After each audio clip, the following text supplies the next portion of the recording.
আমাদের পিসি বা ল্যাপটপে যে ড্রাইভটা উইন্ডোজ ইনস্টল থাকে সেটা হঠাৎ এরর হয়ে যায় বা ড্রাইভটা শো হচ্ছে না, এরকম সমস্যা সৃষ্টি হয়, তখন আমরা এই কমান্ডটা ইউজ করে সেটা চেক করে দেখতে পারি যে সেই ড্রাইভটা ঠিক আছে নাকি না।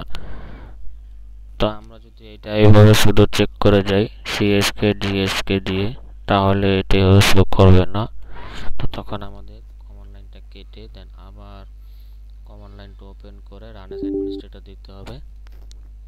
দেন আপনি chk dsk দেন, দিলে এটা আপনার চেকিং করতে থাকবে। চেকিং করার পরে যদি কোনো রকম সমস্যা আসে পায় সেটা ফাইন্ড আউট করবে, বা কোনো সমস্যা না পেলে সেটাও সে ফাইন্ড আউট করবে। তো চেকিং হচ্ছে।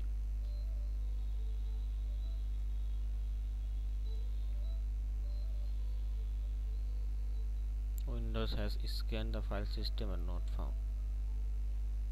That's it. Thank you.